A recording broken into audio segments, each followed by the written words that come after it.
Coming up on The Beautiful Game, we take you to the unveiling of the Metrostars' new uniform. In the MLS Roundup, we travel to Boston for the Revolution, New York for the Metrostars, and Dallas for the Burn. We ask the US national team, is soccer going to survive in the US? And we stop off in Philly for some indoor action. So watch The Beautiful Game to watch soccer. It's the world's favourite sport.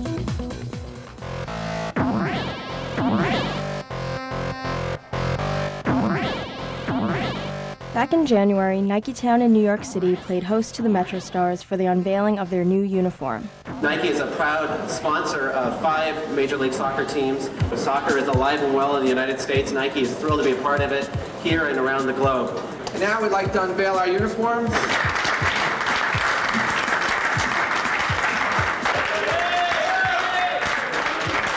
And Rob Johnson. I'm talking with Rhett Hardy regarding the new jerseys for the 97 season. And Rhett, I wanted to ask you what your opinion was about the new jerseys. I think they're great. I especially like the color. I don't know. It's kind of nice. I like them. Improvement from last year. It definitely has like an Italian flair to it, you know, a little AC Milan kind of type deal, and I think they look sharp. We felt that the new uniform is very similar to the Italian powerhouse AC Milan. Does this mean the Metros will play more like them? We'll see. You know, the thing about soccer is it doesn't matter what you wear, it's what you do on the field. I'm sure Roberto Donadoni will be very, very happy with these colors because these are the colors that he was so used to with Milan. Yeah, I think it's great. It's a great uniform. I think it's more soccer-oriented than just sport-oriented. It looks more like an international uniform in the soccer world, and we're excited about that. I think it's a new beginning for our franchise, and hopefully that'll lead to better results.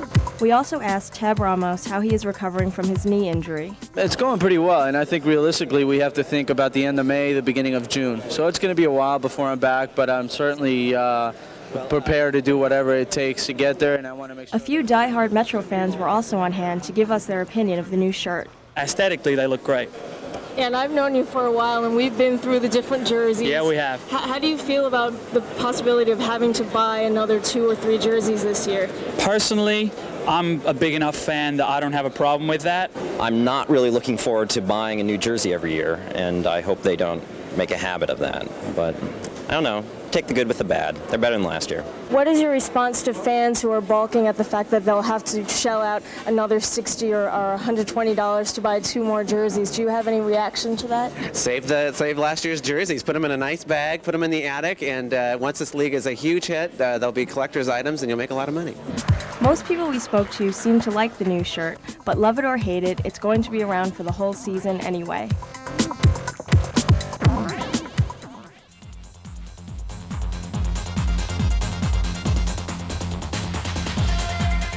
We caught up with some of the Metrostars after their home opener against the Revolution and asked if the new shirts helped them to their 3-1 victory. I love them now that we've won. There's no doubt about it. I like them. I think it's a good look for us, but I think all the people last year that bought the other jerseys are a little disappointed. Have you rushed out and bought a shirt yet? Not yet, but I am going to rush out and buy the action figures. $12 a pop. What more can you ask?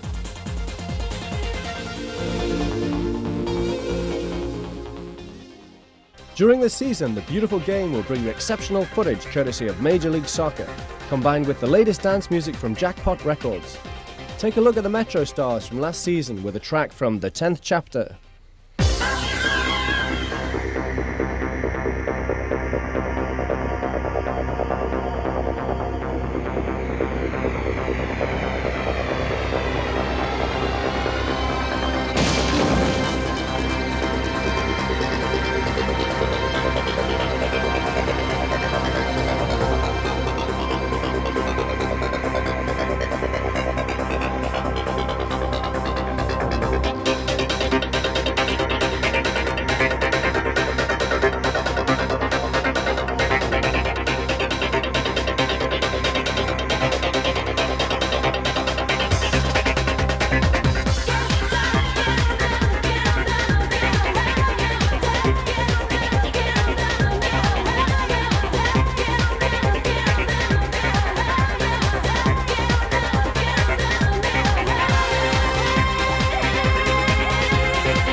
The New England Revolution was probably the league's unhappiest franchise last year.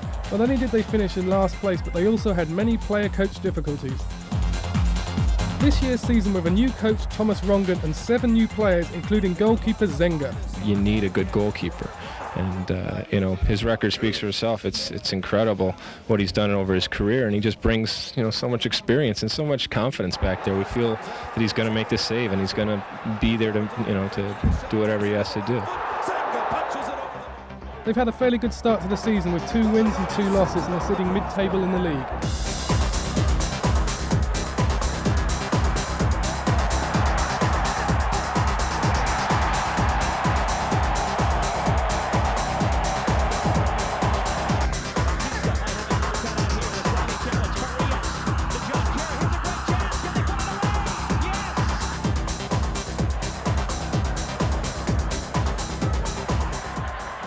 We caught up with a few players after their home opener victory against the Tampa Bay Mutiny and asked how things are coming along.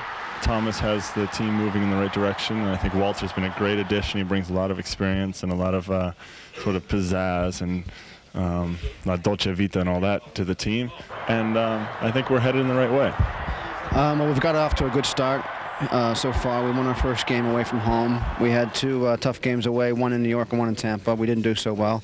But to win today in our home opener in front of 58,000 people was a tremendous lift for us. And I think that the coach just wanted to make sure that we get a couple of good results under our belt, and then we're going to build on that in the future. So our expectations are to go to the playoffs and do well and continue to play well. But it's it's a long process, and as far as the other league is concerned, the other side of the Western Division, I really could care less, because it doesn't really affect us, except that we would like to beat up on them, and we would like to have an Eastern team win the championship like they did last year.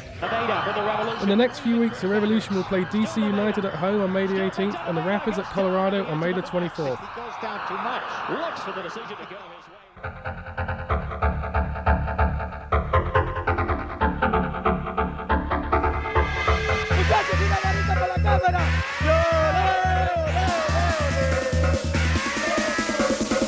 The Metrostars have gotten off to a slow start this season. They lost the season opener to the Clash on penalties.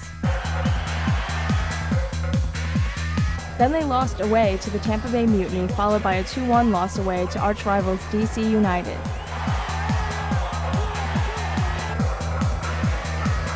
Things picked up at the Metro's home opener against the New England Revolution, which they won 3-1. The most important thing was to get the 3 points in the first game at home, and I think we succeeded. We did a very good first half time. We could have finished that half with an advantage in the score. We did succeed in that point, but we recovered in the second half and we win 3-1.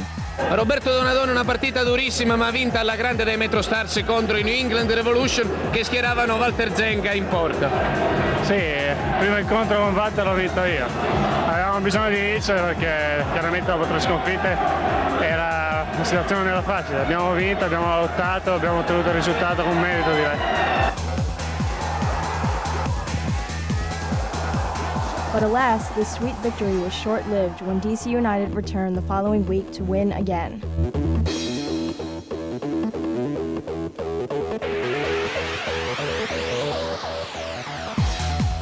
Part of the Metro's problem could be the absence of star player Tab Ramos, who's out recovering from an ACL injury.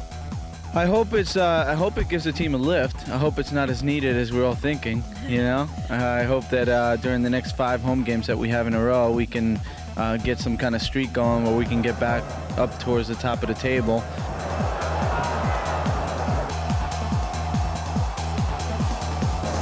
The team is looking to Italian maestro Roberto Donadoni to hold the team together. But Donadoni, for me, I knew him as a player. I didn't know him as a man, as a person. It was a big surprise to see how very good professional he is. He is a very good example for the young boys in Metrostars.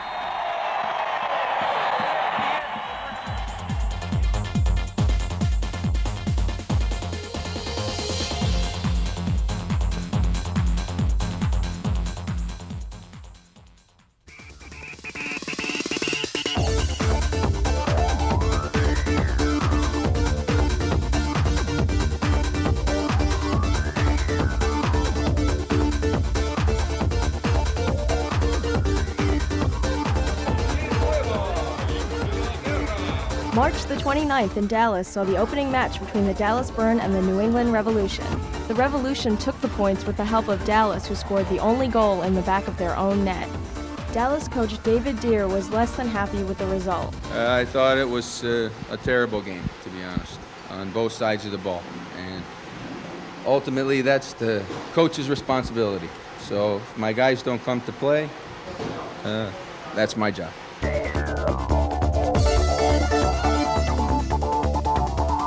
New England coach Thomas Rongen sounded a little more enthusiastic. Anytime you win, it's satisfying. It doesn't matter how. On this level, you know, a win is a win, and that really is the only result in this level.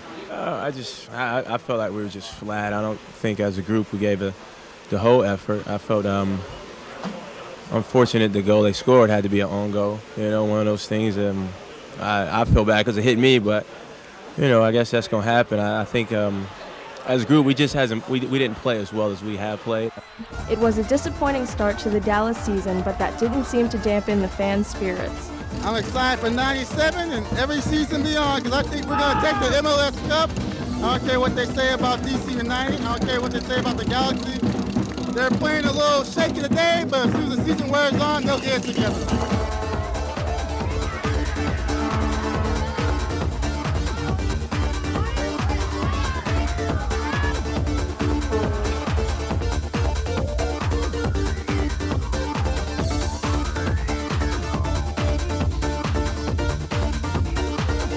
The game also saw the debut of Greg Lalas, brother of Alexi. So what is it like playing on the same team as Big Bro? It's a thrill. We haven't done it for 10 years, not since I was a sophomore in high school. But he picks on me. It's big brother, little brother stuff. So it's great. I get to beat up on him every day, which is what I did growing up, and now I get to do it, you know, professionally, which is wonderful. While we're on the subject of Alexi, what's going on with that beard? Is it out of control? Out of control. It's out of control. It's got I think he's got dreads for him. I don't think he washes it. Yeah, I know. It's getting a little bit crazy. It's starting to go a little long, so I'll probably have to do some major, you know, rehaul over the next week. I think you should do it blonde, black. I don't know, something different. I might do that. That might be good. Yeah, why not? Go crazy. Alexi, we at The Beautiful Game would like to challenge you to change the look of that beard. Here's a few ideas.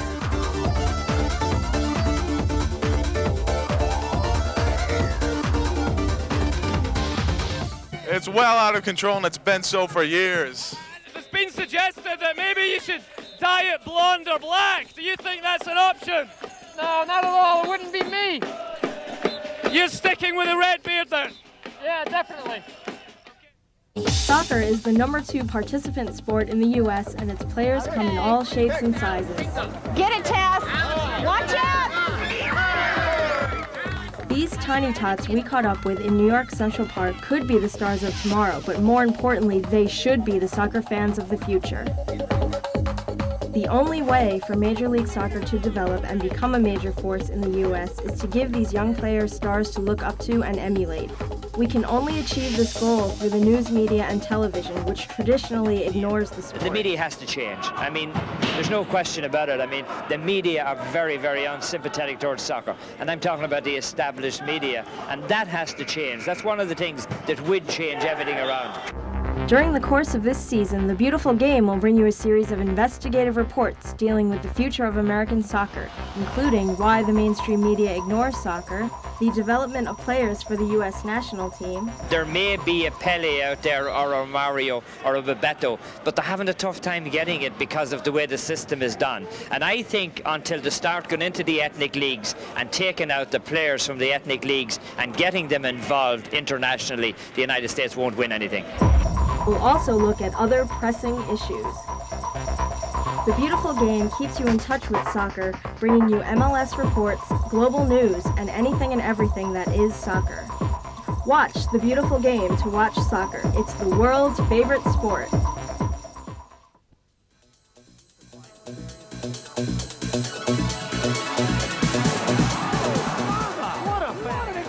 There's a lot more to Major League Soccer than just 90 minutes of great play. Behind the scenes lies big business, $70 million worth so far. Toward the far post, and a by-great goal! Major League Soccer has attracted some of the world's biggest companies and most recognizable names, such as Pepsi, Budweiser, MasterCard, AT&T and Snickers, to name just a few. Why has corporate America taken such an interest in the new league? Because two key demographic groups are at the heart of the action. First, the youth market. Statistics show that 79% of soccer participants in the US are under 18 years old. Additionally, over 30% of Major League Soccer's audience are college grads in the much sought-after 25 to 34-year-old group. Soccer is equally as popular with another key demographic group, the Hispanic market. Major League Soccer's appeal has struck a chord with many ethnic groups in a way other US homegrown sports haven't. 40% of the league's total audience is Hispanic, and in some markets, such as Los Angeles, that number soars to 80%. Because advertisers are finally starting to realize the billions of dollars worth of spending power the Hispanic market has, soccer has become an effective means of reaching this group. Because each half of a soccer game is played for 45 minutes straight, with no timeouts for commercial breaks, advertisers have a challenge of devising creative ways to get their message across.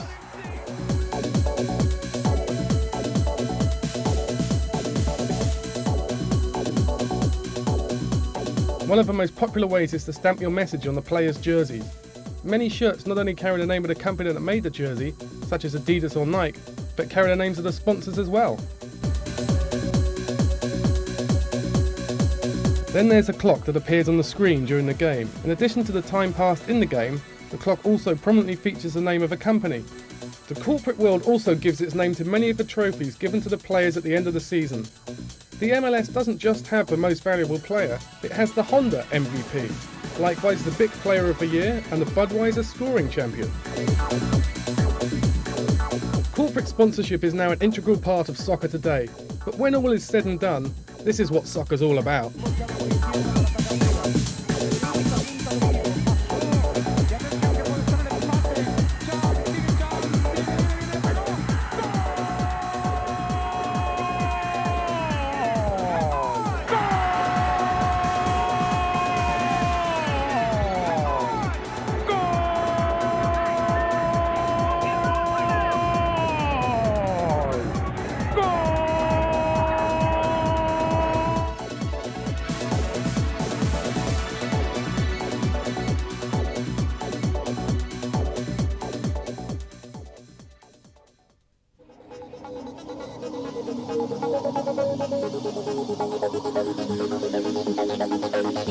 For the past 15 months, we have been working mostly behind the scenes to create a foundation for Major League Soccer eventually to take its place as the 5th major professional team sport in the United States.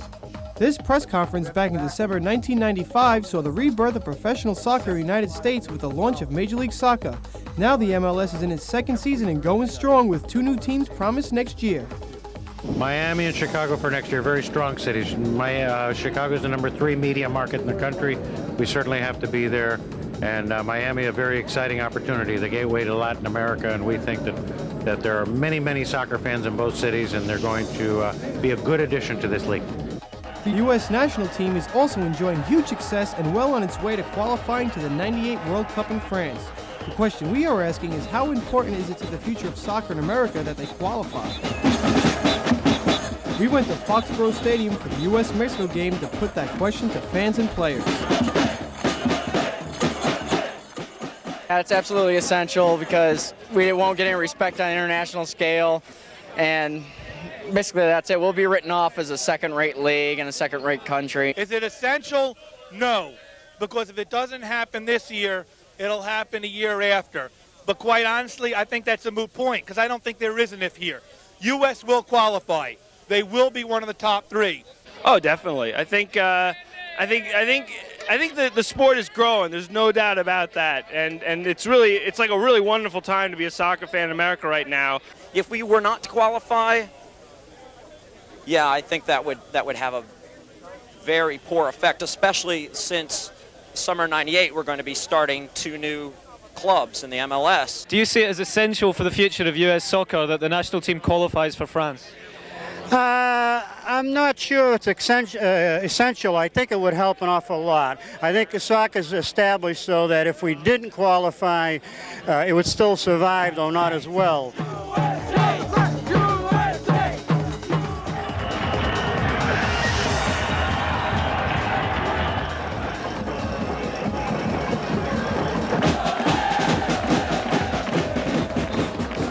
The U.S. and Mexico tied the game 2-2, which was a fairly good result for the U.S., and the players seemed happy.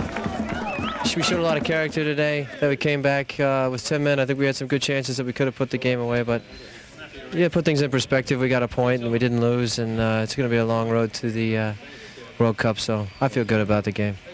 I thought the team showed a lot of character, and we came back and we went after them again. We got the goal back, and we come back from behind twice, and really put a lot of pressure on them. And they had some chances, but really we had a lot of chances as well. I thought we basically played pretty well. Coach said today that he was not really satisfied with the win, or he felt we deserved more. Do you agree with that? Sure. I mean, one thing is we came back 2 times and they were leading with 1 goal. So it's very difficult to play against a strong team like Mexico and you're 1-0 or 2-1 behind. Do you think it's absolutely essential for the future of US soccer that America qualifies for France? Definitely, I think so. I mean, to come back the way we did, says a lot. I think the U.S. national team has plays a real important factor in qualifying for France. Is I think very important for MLS, for future soccer players and everything. So no, it's extremely important. That's the only thing on our minds right now. We've obviously got the league underway and it's going very well. But now the next step for us is to definitely qualify for '98 and keep soccer pushing in the community and making sure that this country takes it on and loves it. A few weeks ago, we caught up with injured U.S. and Metrostars player Tab Ramos, who has a different opinion on the future of soccer in America.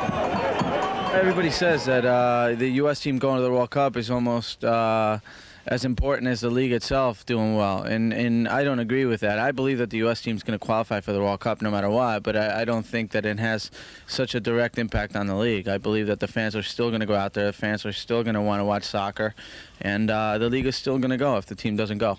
At the end of the day, it would be nice to agree with Tab and say soccer is big enough already and qualifying for the World Cup doesn't affect that. But in reality, the U.S. and France can only help to increase the public's awareness of soccer through increased media coverage, which in turn will bring bigger crowds to the MLS. It will also help the U.S. maintain the respect they're starting to gain in the international soccer community. So get behind the national team and cheer them on their way to France.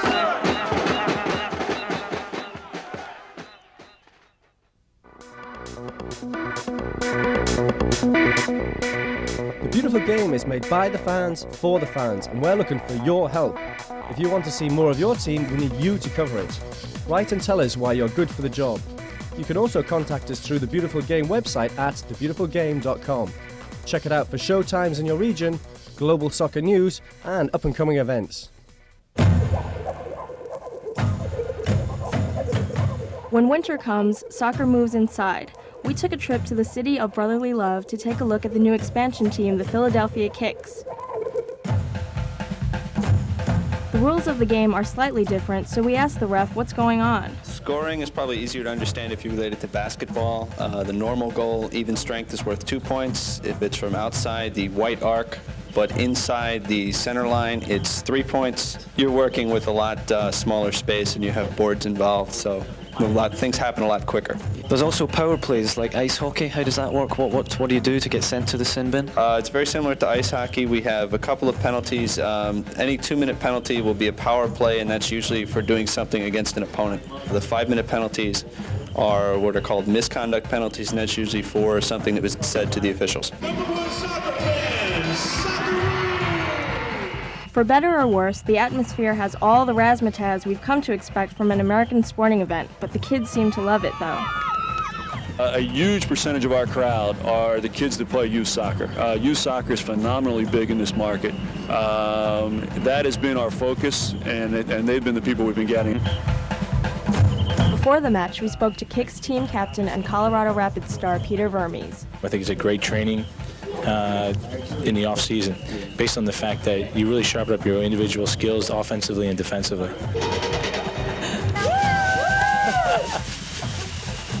Pre-match warm-up. And we also caught up with the kickers. Socceroo, give us an interview, please. Socceroo wasn't up for an interview, though.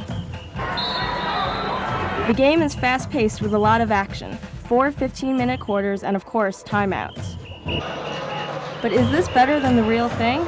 Do you prefer indoor to outdoor soccer, or would you rather play outdoors and watch this game? Indoor. I like the way the outdoor game's played. Which do you prefer, indoors or out? I think obviously outdoor. At the end of the match, the Kicks beat Wichita and held on to their place at the top of the league. Top goal scorer and man of the match, Peter Vermes, seemed pleased. I kind of get you back now for calling me an old man earlier. You know, man of the match, couple goals. You know, I don't think I'm too old yet.